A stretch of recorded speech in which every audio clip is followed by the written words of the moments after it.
Welcome to the Sisterhood in Politics podcast, the flagship podcast of the Consortium for Intersectional Justice.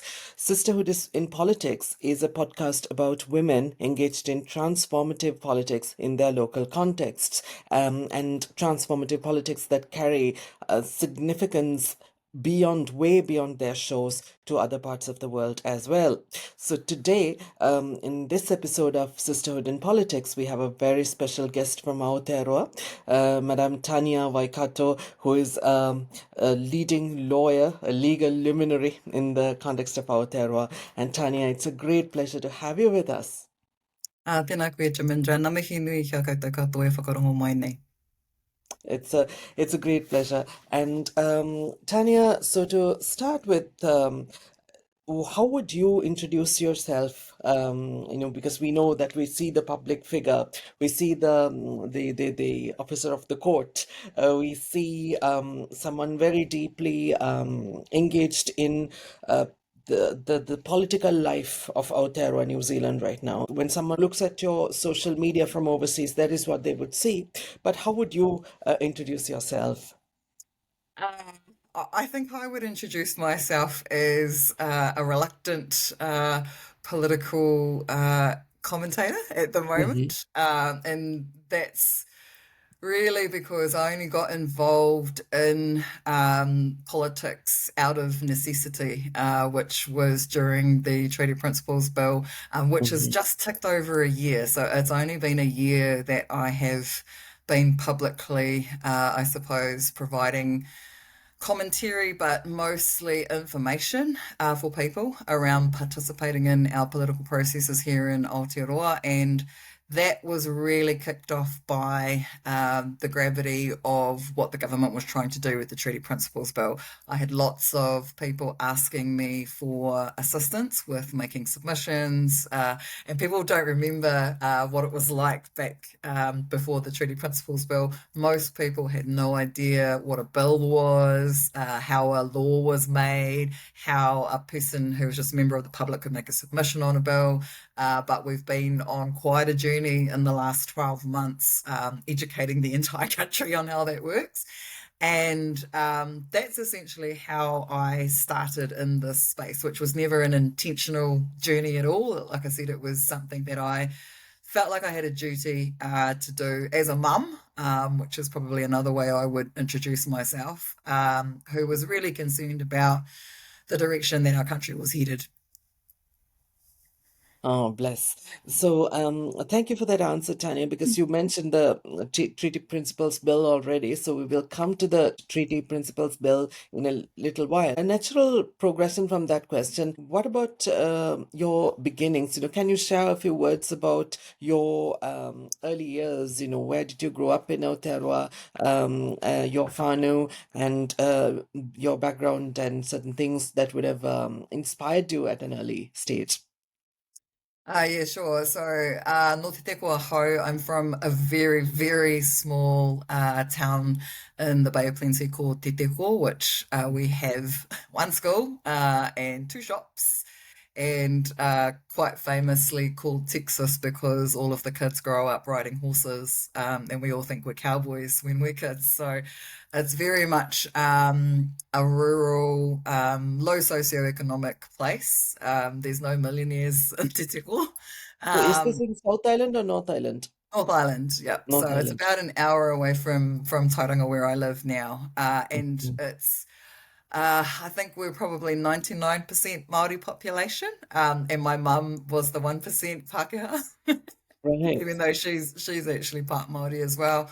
So I grew up in a very, I suppose, traditionally Māori place with seven marae and more marae than shops where I grew up. So I didn't, I suppose, realize that that was quite a unique upbringing until I left and went to university and realized that that wasn't the norm and that the rest of Aotearoa was quite different. I spent my first year of university at Auckland University, right in the middle of Auckland, which Right. was quite a culture shock coming from the sticks.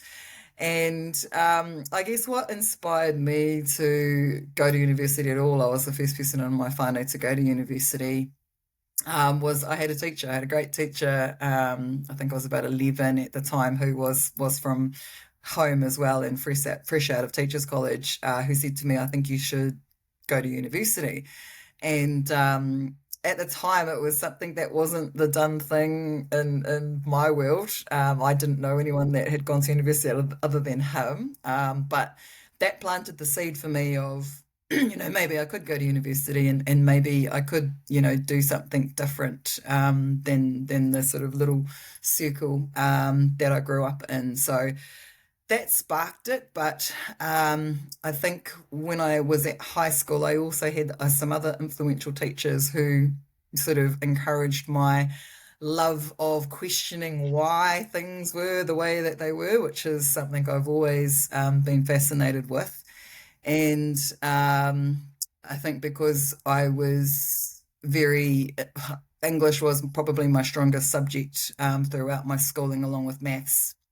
But I naturally gravitated towards English, and it just seemed like a good fit. I did almost go to medical school, and I Okay. did almost go to engineering as well. And I actually applied to go to AUT and do journalism, but that was only because a girl at school told me I couldn't get in. So I just wanted to prove that I could, and then I didn't go.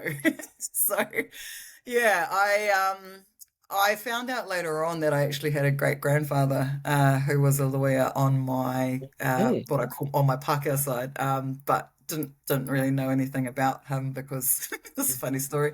My grandfather, who was Pākehā, when he married my grandmother, who was half Māori, his family disowned him for marrying a part Māori, so Right. didn't have anything to do with that side of the family. Mm, But I find it quite ironic that I ended up becoming a lawyer, which I think maybe have something to do with the genes on the side of the family that disowned us because we were oh, part Māori. okay. And so what was law school like, Tanya? So in Aotearoa, soon after high school, you can go to law school, right? Yeah. Yeah. Law school was interesting. My first year at Auckland University was, I would say, was a little bit of culture shock. And I didn't really enjoy the experience. It was just, I think it was a lot coming from a very small town, right smack bang into the centre of Auckland. But then in my second year, I transferred to the University of Waikato in Hamilton, and that was an amazing experience. The faculty that we had there at Waikato, most of them are judges now, and I didn't really appreciate the caliber of professors and lecturers that we actually had at that time. But we had Mme Craig Coxhead, who is a deputy chief judge in the Māori Land Court now. Professor Mulroy, who's also a judge in the Māori Land Court. The list just goes on and on. And I think for me, anyway, at the time as a young law student, to have that sort of echelon of Māori academics, because they were all academics in their own right, and also practicing lawyers that became judges. Looking back now, I can see how influential all of that was, and all of those amazing teachers and lecturers were in terms of forming my own views and being exposed at law school, I suppose, to a very Tiriti-centric type of legal education. And I'm so Right. glad I transferred to Waikato. Mhm. To go back to Auckland University recently to do my master's. And I actually really enjoyed going back to Auckland after so long, just to, I suppose, get a bit of a mix in terms of teaching styles and the types of papers that were on offer. And I did an amazing Indigenous policy paper at Auckland University as part of my master's. So, yeah, I've had a bit of a mixed bag in terms of my academic side. I am a geek, and I do Very good. have some sort of serious academic business still to finish. I've got Mm-hmm. a couple of papers sitting in the wings that are to be published when I find time Mm-hmm. to finish reviewing them. Very good. So yeah, that's kind of my academic slant, I suppose. Mm-hmm. So, Tanya, can you say a word about the importance of jurisprudence? Like when you teach law in a place like Aotearoa, or for that matter, in a place like the unceded sovereign territories we know as Australia, or anywhere else, the importance of incorporating indigenous legal orders to law curricula. I think that is what has made you, right? That is that kind of grounding in Te Tiriti-centric law, the laws of Te Ao Māori, the legal orders of Te Ao Māori, I would say, has had a very strong impact on your career as a legal expert. Can you say a word about the necessity, the importance of indigenous legal orders? Yeah, absolutely.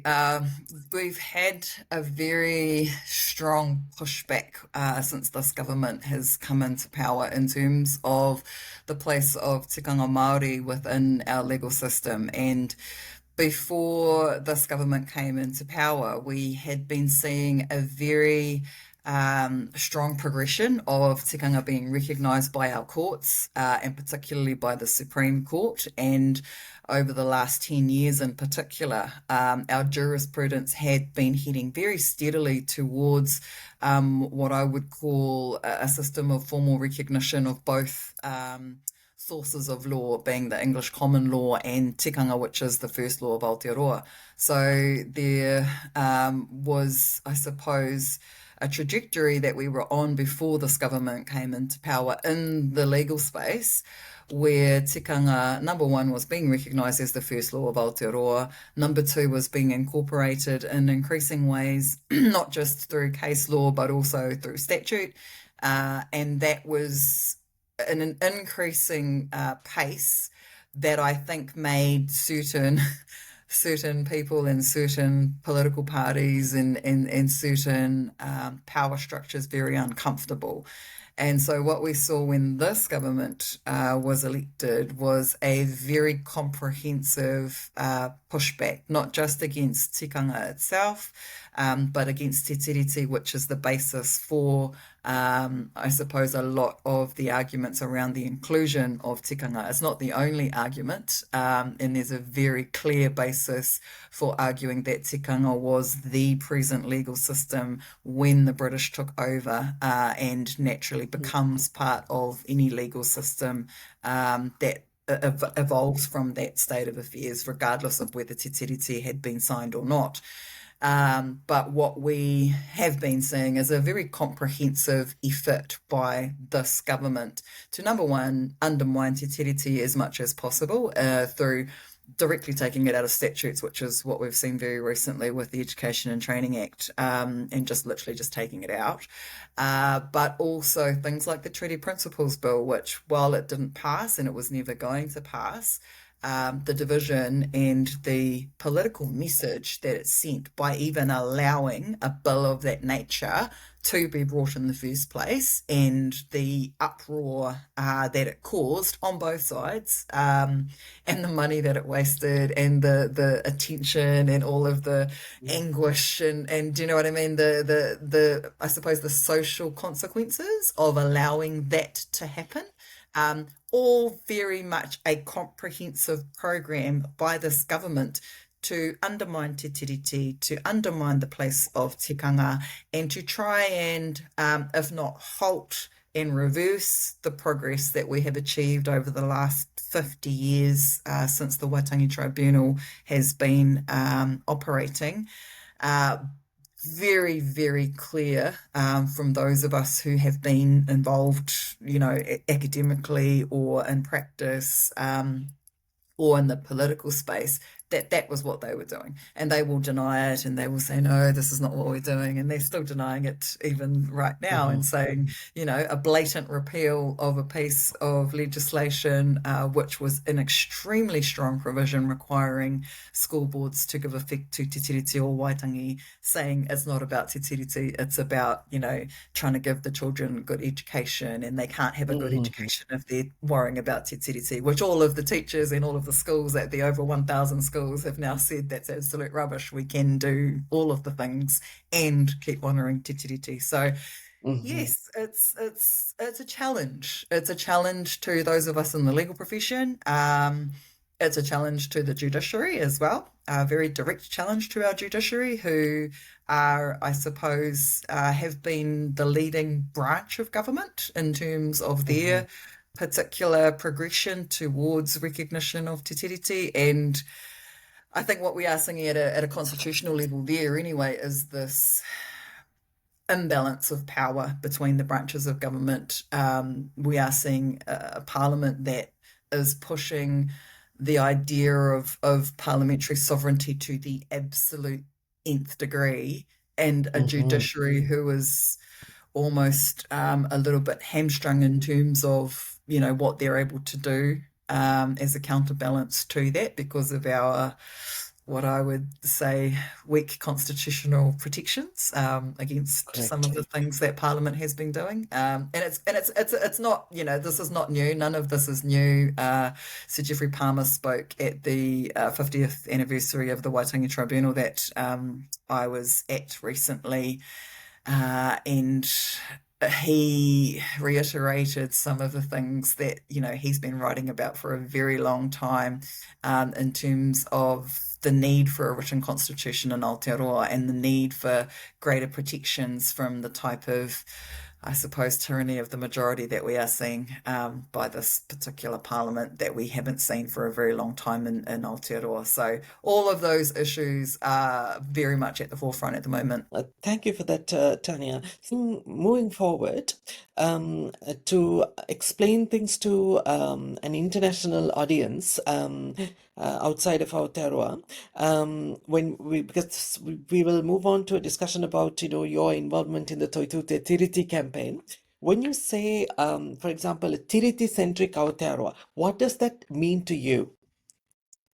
That's a good question. For me, I think a Te Tiriti-centric Aotearoa is the fulfillment of a promise that was made in 1840. And what it looks like in the modern era is actually a beautiful vision for what our country could be. And what it looks like is a partnership at its core between tangata whenua and tangata tiriti. And it's a partnership that is supposed to operate in good faith and is supposed to provide a platform for all people who come to Aotearoa and call Aotearoa home. I suppose a set of ideals that respect the place of tangata whenua here in Aotearoa and respect the agreement that was made with the British Crown back in 1840 to allow us to retain ownership of our property and our way of life, and to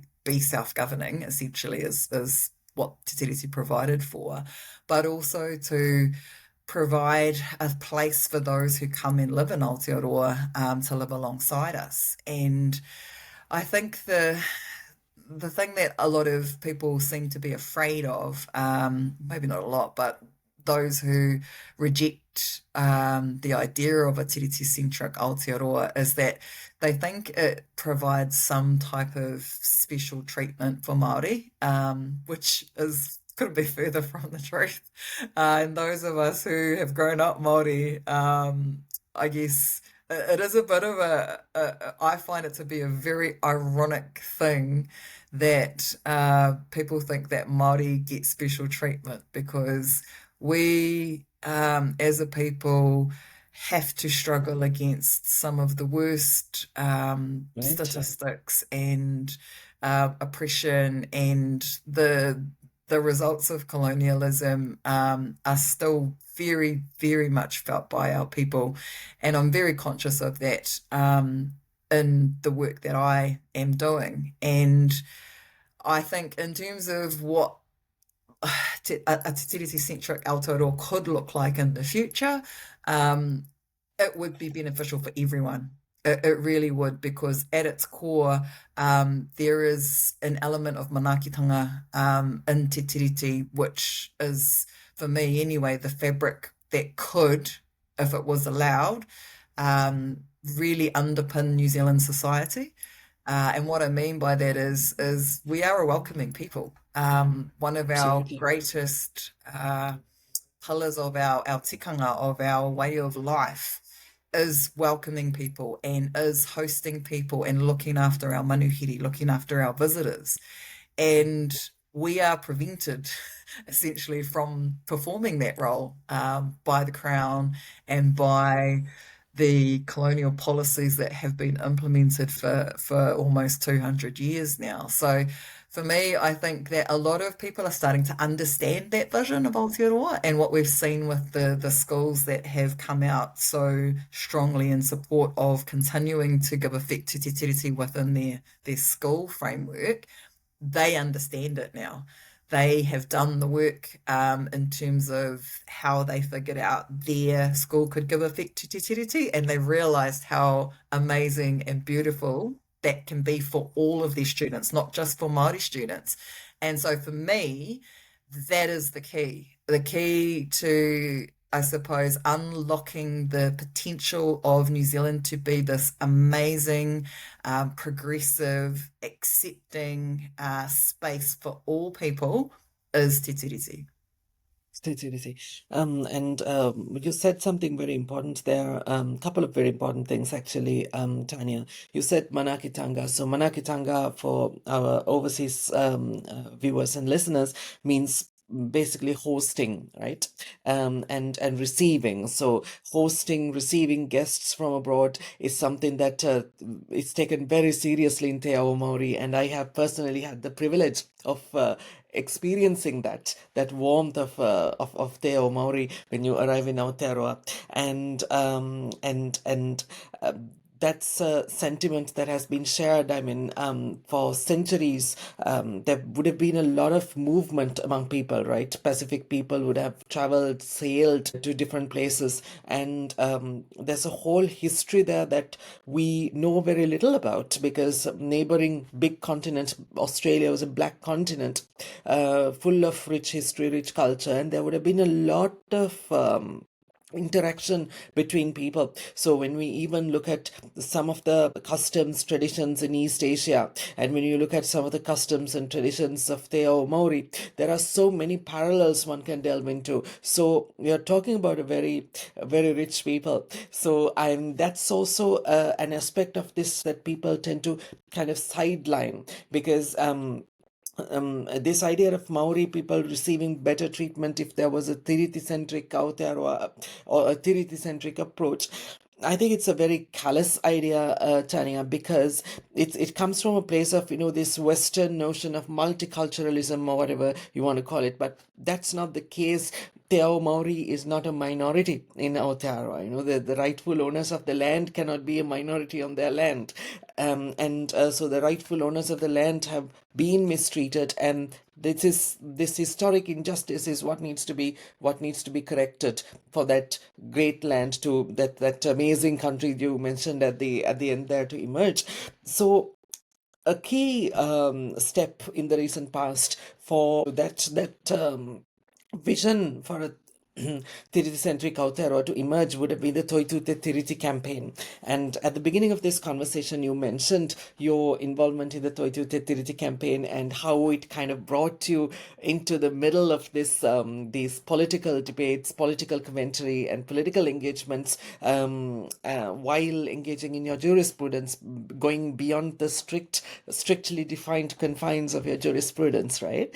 So, can you tell us a little bit about the early days of the Toitū Te Tiriti campaign? And you mentioned this at the very beginning. Could you delve into this a little bit further about how you engaged in public education, mass education, basically, on how to do the submissions, how to go about this? Because it's also a lot of red tape, right? A lot of people wouldn't be familiar with the red tape of the standing orders and parliamentary regulations and submission regulations and all of that. And you took it into your hands to educate Te Ao Māori and the public in general. Tangata Tiriti would have also, a lot of Tangata Tiriti would have benefited from the public knowledge sharing, knowledge dissemination initiatives you launched during that time. Can you tell us about that time? Yeah, it was a crazy time.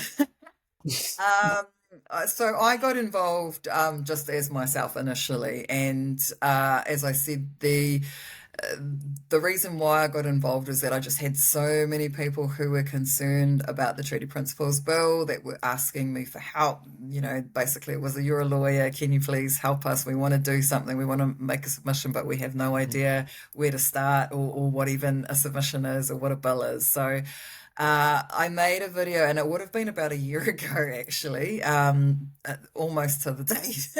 And the first video that I made was terrible. It was 10 minutes long. It was long-winded. I had no idea about social media. I was talking like a lawyer, and I was trying to keep it as simple as possible.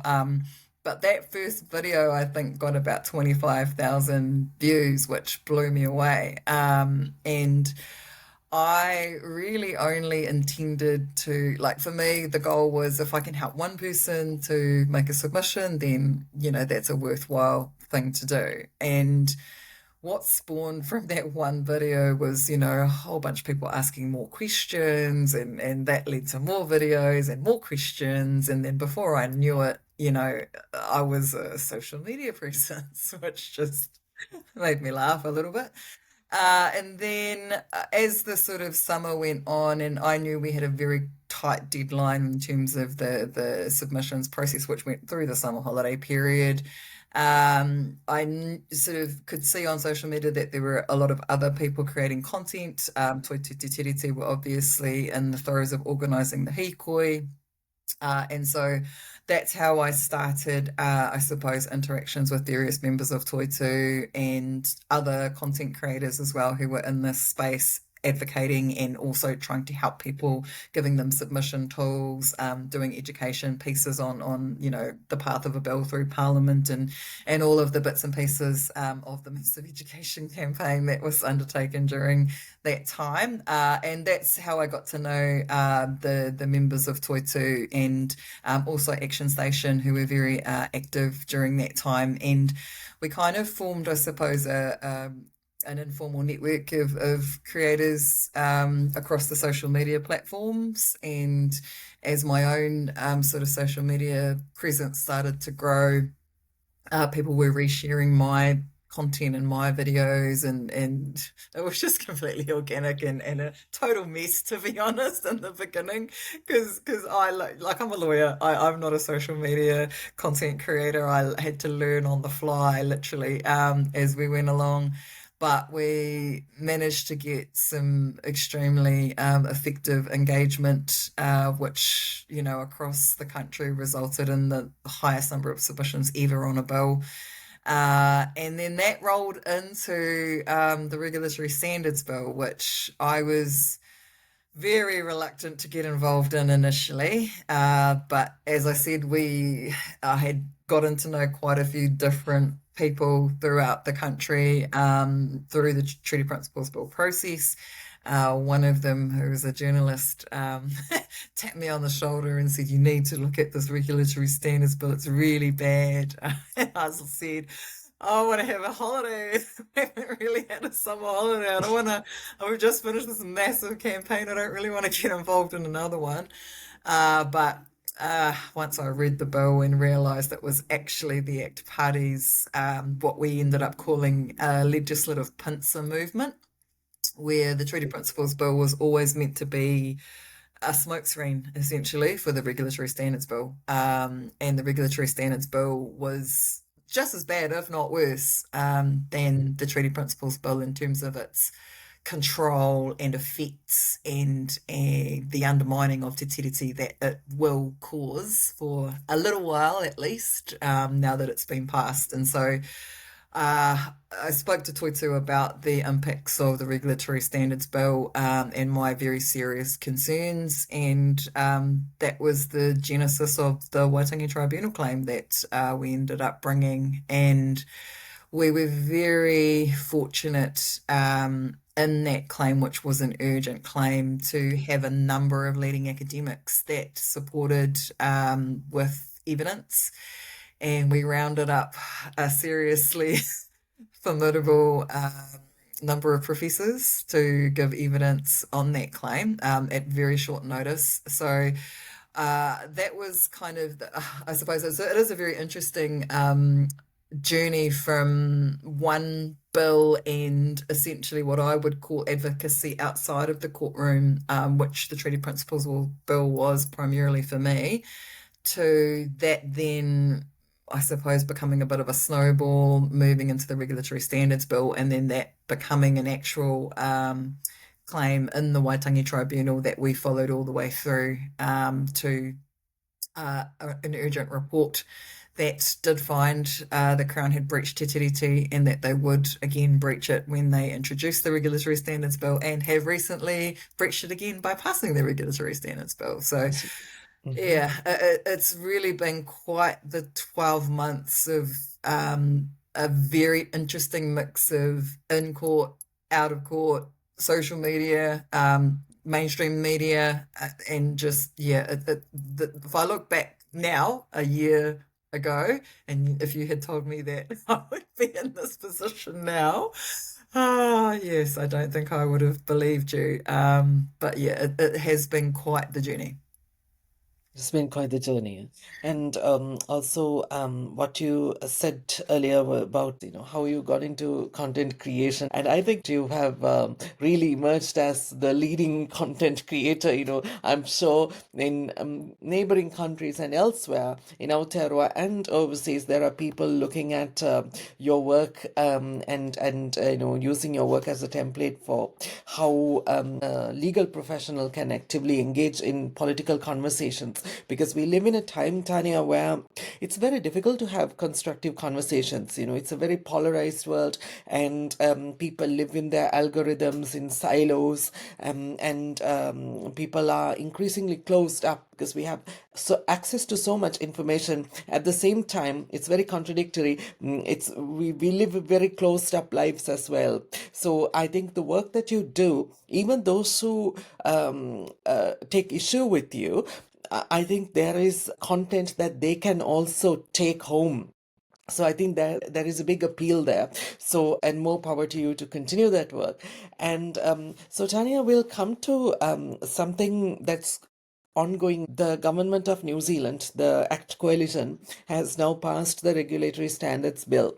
So in the aftermath of the passing of the bill, the bill coming to life as an act of parliament, schools in Aotearoa. Now, you mentioned this earlier in our conversation, but this is something we need to pay attention to in detail, I guess, because secondary schools in Aotearoa have come together. Not only the Maori schools, but in general, very colonial schools, or schools with colonial roots, right? This sex segregated education with uniforms, it's not a Maori thing, right? It's a very British Victorian thing. How it was a major weapon through which the British wanted to create loyal subjects in every place that they colonized.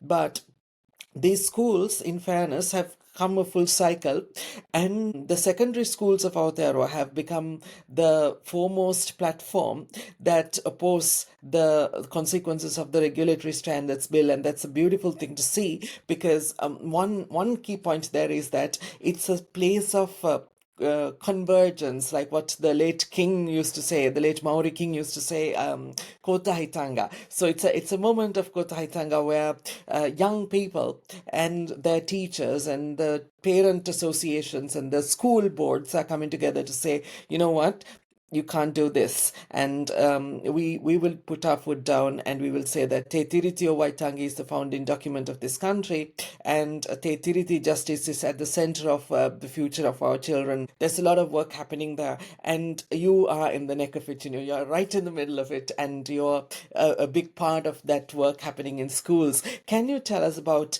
how you got involved in this mobilization around the schools and what your role currently is, and a few words about the progress you have made in this area of work? Yeah, sure. Sorry, again, I feel like I just get involved in these scripts by accident. So this actually came about, I think it was 2 weekends ago, which did come out of the passing of the Regulatory Standards Bill, quite funnily. So the Regulatory Standards Bill was passed, and not long after that, actually, probably at the same time, the government was looking at repealing Section 127, part of Section 127 of the Education and Training Act, which required school boards to give effect to Te Tiriti O Waitangi. And this particular act was one that we had already had evidence on in our Waitangi Tribunal claim on the Regulatory Standards Bill, and it was one of the acts that we had focused on because of the strength of the treaty provisions that it had in it. And we had Professor Rawania Higgins from Victoria University, who gave evidence about the various actions that the government was taking to diminish its commitment to Te Ao Māori, and the Education and Training Act was part of her evidence. And we said that they would target this particular piece of legislation because it was so strong in its commitment to Te Tiriti. And so when this happened, I obviously had to say, well, we told you this was going to happen, and of course, here it is. And what I didn't, well, I didn't have any idea this would happen, but what happened almost immediately after that was done and announced by this government is that a couple of schools not far from where I come from in Whakatane, I think Upanui School was the first, and then Whakatane High School was the second, put out letters saying we're not going to follow essentially what the government's doing here. We're going to continue to give effect to Te Tiriti O Waitangi, and we're going to write to the minister and say, we do not accept that this is the correct pathway for our schools, and we are going to carry on. And I published one of the letters from Whakatane High School because obviously I thought it was a great letter, and I thought it was a great stance for them to be taking. And then I got, I think I got 5 letters that day from other schools, and so I thought that was pretty cool. So I made a list of the 5 schools that I got. And then it just kind of snowballed from there. And so every day, more and more schools started sending letters to the minister and then sending them to me and asking to be added to the list. And so I started adding them to the list. And then the next day, I think there was over 100 schools. And then each day, as we went along, I was getting sort of in the vicinity of 100 schools plus a day that were all of their own volition. This wasn't me advocating and saying, hey, you should do this. They were doing it themselves, and I was literally just collecting the names and the letters and updating the list. And so we've now reached over 1,000 schools, which I had no idea that it would get to that level. And I think the collective reaction and backlash that has resulted from what the minister and the government decided to essentially shove through without any consultation really does demonstrate this kotaitanga that people think isn't there, or the coalition government tries very, very hard to tell everyone that that's not there, and that there isn't this, I suppose, collective respect for Te Tiriti. But again, what this is demonstrating very publicly and very clearly is that so many of these schools feel so passionately about the work that they've done in the last 5 years to get their strategic plans and engage with their local mana whenua to figure out how they're going to give effect to Te Tiriti. And that's different for every school. And so this, for me anyway, seeing the types of schools that are on this list now, which, as you've said, there are some extremely large schools on this list, and there are some extremely influential schools on this list. And at the beginning, when I think we were about at around 200, David Seymour came out and said, "Oh, it's just there's only around Just 200, a few and they're schools. mostly smaller schools," and poo-pooed them. But then just recently was on another interview and very much changed his tune about the list. And I think that might have something to do with the fact that some of the most influential schools in the country within his electorate are now on that list. So for Mm-hmm. me, there's a bunch of things happening with that particular. I don't even know what to call it. It's not really a campaign because nobody's running it. I'm literally just collecting the names and adding them to the list each day, and it really is as grassroots as it gets in terms of a political expression of how the schools are feeling about how this government is treating them. I've read quite a few of the letters. I haven't read them all because there's so many, but some of the things that have been said, one of the principals said that it was very paternalistic and very patronizing to have the government Mm-hmm. basically dictating to them and saying to them that they should, giving effect to Te Tiriti is not a priority. You should be focusing on giving the children a good education, and they find that extremely patronizing because they are focusing on Absolutely. giving the children a good education. So yeah, I do think this is very much a failure by this government to read the room in Exactly. relation to Te Tiriti, and also to just acknowledge the expertise of the educators throughout this country, and their ability to deliver high quality education within a Te Tiriti framework, which they seem to be doing just fine and enjoy doing, to the point where, they want to express that to the minister publicly. And so, I mean, how did I find myself at the center of that? I don't know. I think it's just, to be honest, it's like the people that have sort of sent these letters to me. It's a really, really broad range of schools and a broad range of people. Mm-hmm.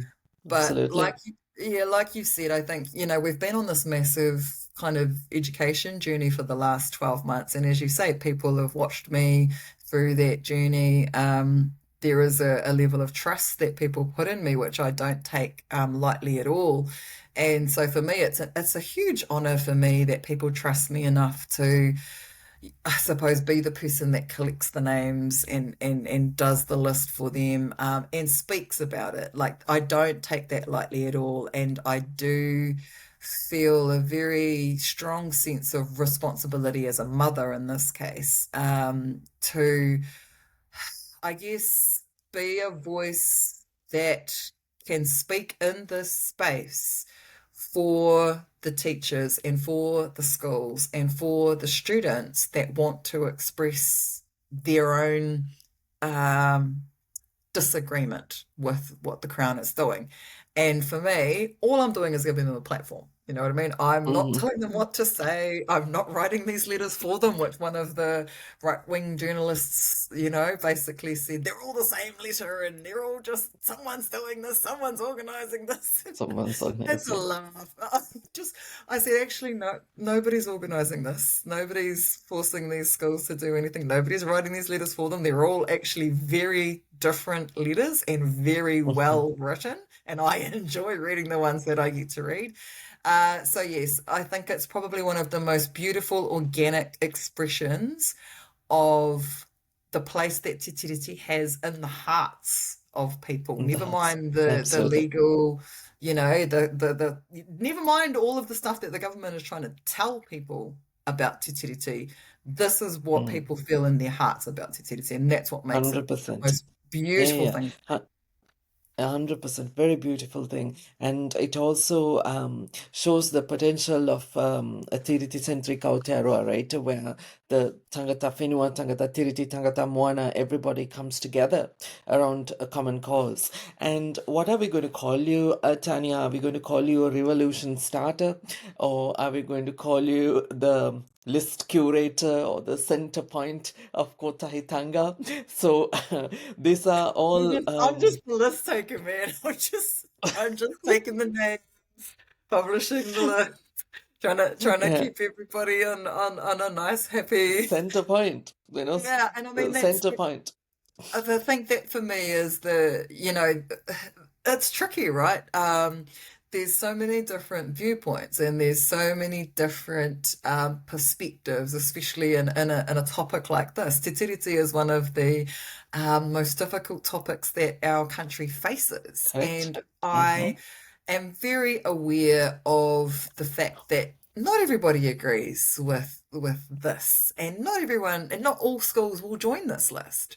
But Mm-hmm. for me, I try as hard as I possibly can to keep the debate at a level that I believe is constructive for Gotcha. us as a country moving forward. And I think it's important that we do respect the opinions of people that don't necessarily agree with our Mm-hmm. viewpoint.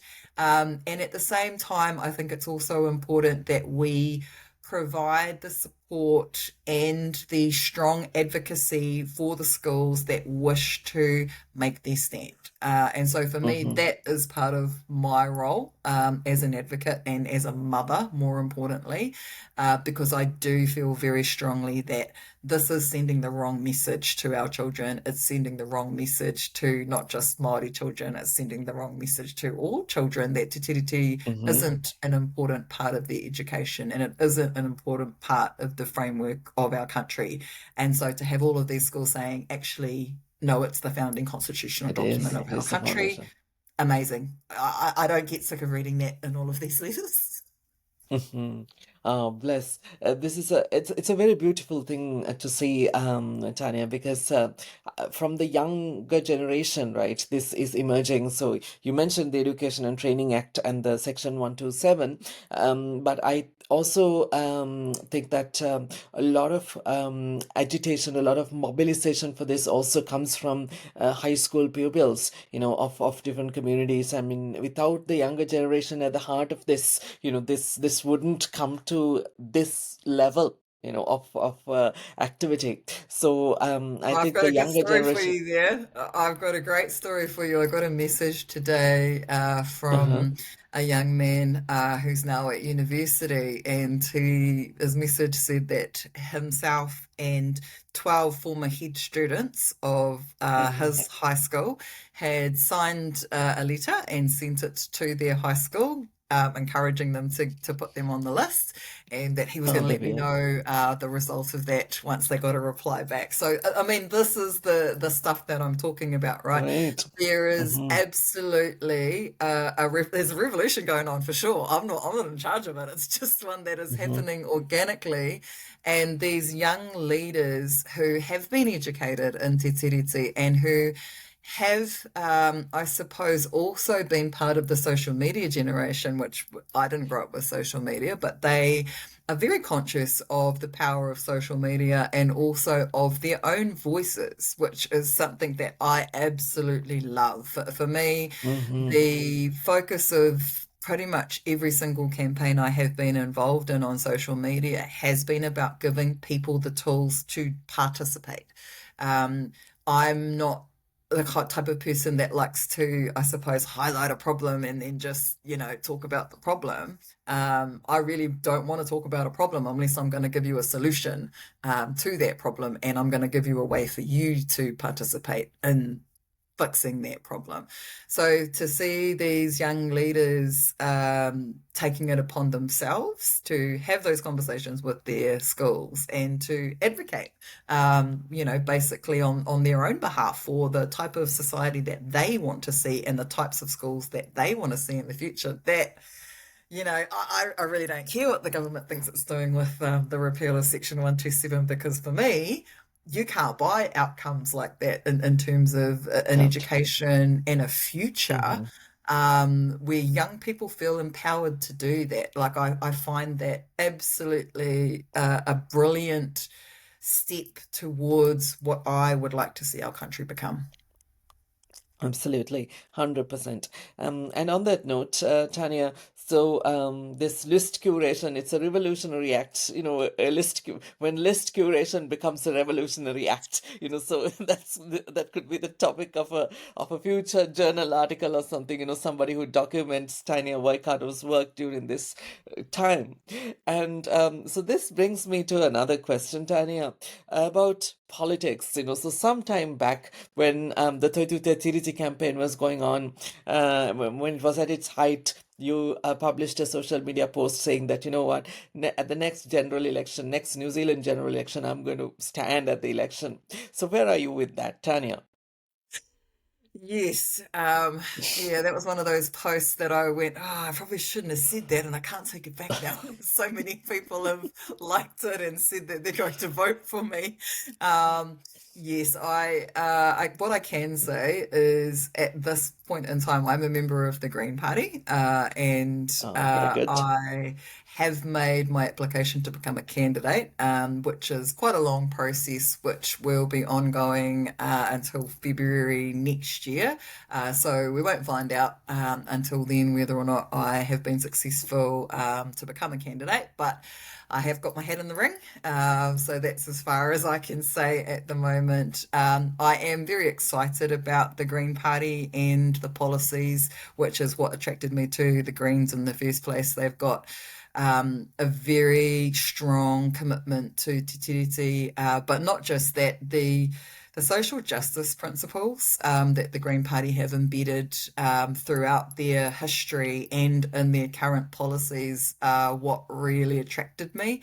And I am very much conscious of the extremely large gap that we currently have in Aotearoa in terms of inequality between the people who are struggling, which a lot of them are our people and our Pacifica people, and I suppose, continuing trajectory of this particular government to do nothing and not even to do nothing, to make it worse in terms of the cost of living and the crisis that they said that they would be laser focused on fixing, and the opposite has actually been what we've experienced over the last 2 years. So for me, that is probably going to be the primary issue if I am lucky enough to be selected as a candidate.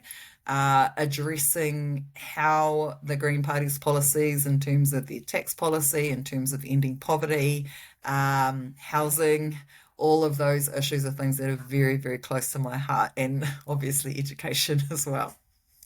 Absolutely. All the very best to you, Tanya, in that journey with the Green Party. The Green Party of Aotearoa is home to some really, really promising politicians, and your presence there, I think, would really strengthen their hands. This brings me to another question, Tanya, to the end of our conversation, actually. A question on women in politics throughout the world, irrespective of the location. It's a tough call to be a woman in politics because you get a great deal of sexist backlash. You get judged very quickly, and the society tends to be extra judgmental of women in politics more than the men folk in politics, and sexist prejudices are very high, and indigenous women, especially women with high potential, face a lot of challenges, specific challenges that are related to being somebody from an indigenous background as well. So in this situation, I think your presence in politics is extremely very important, significant, and I'm sure you will inspire a lot of younger women. Some of the girls in the high schools of Aotearoa today would be very inspired by your work. I'm sure that's happening already. They see you on social media, they see your work, and if you were to get in the Kauratanga space at some point in the in the near future, that would certainly take your message, your political message, to a younger generation that's interested in kotahitanga, that's interested in bringing people together. I mean, that's very clear for the world to see. Even in the Toitū Te Tiriti campaign, the younger generations played a major role, whether you're tangata tiriti or tangata whenua or tangata moana. And for our international guests, tangata tiriti means treaty people, as in people who have made Aotearoa New Zealand their home, who've come from abroad. So myself, as a Sri Lankan person, I'm very grateful to Aotearoa for that, because my people have very strong ties of kinship to Aotearoa today. Very strong Sri Lankan community in Aotearoa, New Zealand.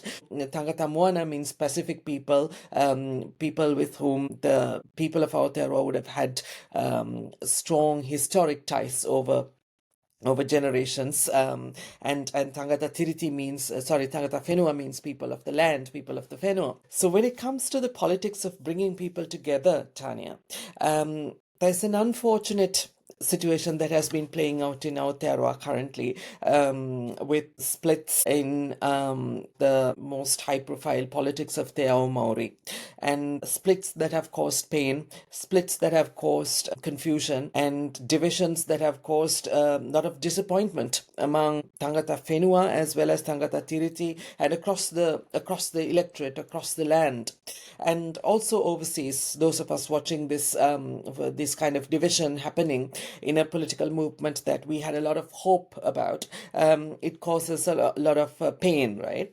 So in this situation, as a woman in politics, so you may not be in elected office as yet, but you are in the neck of it. You're the person managing. You're literally the woman managing the list. You're the curator of the revolution as such. So in some Christian traditions, there's this word remonstrant. To remonstrate is to rebel, to stand your ground. We could call you the revolutionary in chief or the remonstrant in chief in the politics of Te Ao Māori right now. So as a woman in politics, if you were in a situation where you could bring people together, now you brought the younger generation together with the schools, if you could bring the different entities of Te Ao Māori together, if you had that possibility, what would you do to bring people together? What would be your message to different elements of Maori political life to come together at this very critical time? Wow, that's a great question. I think for me, where I'm at in the political space at the moment is very much focused on the task at hand. And for me, that task is one focus, which is getting this particular government out at the next election. And in order for us to do that, what we need is for kotaitanga of a much broader sense. We need kotaitanga in terms of Te Ao Māori, but we need a much broader idea of kotaitanga, and we need a much broader approach to what that looks like. And so for me, I've always felt like, I suppose, me personally, as a person of mixed race, I am part Pākehā and part Māori, and I've got a little bit of Samoan up in the mix as well. I feel very, very strongly that we are not going to achieve what we need to achieve unless we all work together. So my message is very much a message of kotahitanga that is inclusive of all peoples. I don't, I suppose, have a segregation of it's only this group of people, or it's only this group of people, or it's only this group of people. For me, everybody who calls Aotearoa home and respects the promise that was provided in Te Tiriti, everybody is welcome under that umbrella of Te Tiriti. And that is the promise for me that is made to tangata Tiriti in that kawenata tapu, which is what we call it, which is a sacred covenant. And that's how we view our obligations, I guess, under Te Tiriti. We're not, I suppose, placed above anybody through that mechanism. It's literally we get to be the host and we get to be the ones who provide the manaakitanga to take care of all of the tangata tiriti who come to Aotearoa. So for me, that's the base message. The base message is we all need to come together as I suppose tangata tiriti and tangata whenua in order to realign our country into the space where it needs to go. Because what we have right now is a government that is literally just completely devoid of manaakitanga. There is no care in this government for people who are struggling. There's no care for people who can't afford to, I suppose, feed their children, access healthcare, get jobs. The number of people that are leaving Aotearoa and have left Aotearoa since this government came into power is astonishing, and it is now at the point where I watched a video today from Malaysia, and it was a warning about the number of people leaving New Zealand for Australia, creating a structural problem in terms of our workforce and in terms of the tax income that our country is able to generate. So for me, Mhm. these are massive, massive issues that affect everyone across the board, and we cannot fix those issues unless we work together across the board. So I think for me, it is hard and it is disappointing to see the division that we have seen recently in our political structures in Te Ao Māori. And I do feel a lot of the mamae that our people are feeling about that. And I hear it, and there are a lot of conversations that are going on at the moment and have been going on for quite some time. But I suppose for me personally, I have such a firm and focused vision of what the future could be like and what we need to do to get to that future, that I simply cannot allow any of that division and I suppose any of those issues that are going on at the moment to pull my attention away from that. Because for me, I have a job to do and I have a responsibility to all of the people that put their trust in me to try and, I guess, lead our people in a direction that is better for everyone. So for me, it's disappointing. It's hard to watch. It's really hard in terms of I know a lot of the people that are involved in these situations, and I have so much respect and aroha for a lot of these people in these situations. So it is hard to watch it happening. But at the same time, I am focused on where I need to be and what I need to be doing. And I hope that everyone else makes their way forward and that we can Mhm. all tackle this government together at the next election. So that's what I'm looking forward to.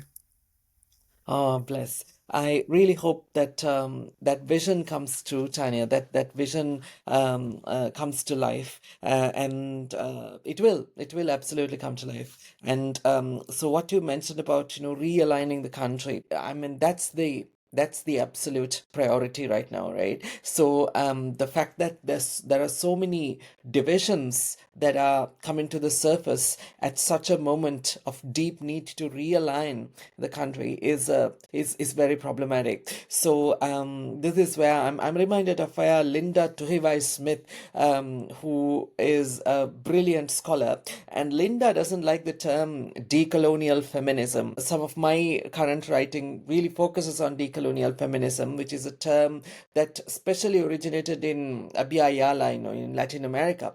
What Linda says is that instead of decolonial feminism, she uses the term mana wahine to refer to the transformative work done by women in Te Ao Māori to transform their communities and to challenge gender hierarchies, challenge oppressive structures in their work. So in that sense, in Linda's sense of mana wahine, I think you very much embody that mana wahine ethos of challenging these structures, challenging these institutions, challenging the algorithm, challenging how new technology works, and your work is a great example of effective political communication, and I could also call it decolonial feminist political communication in Linda's sense of mana wahine engaging in political communication.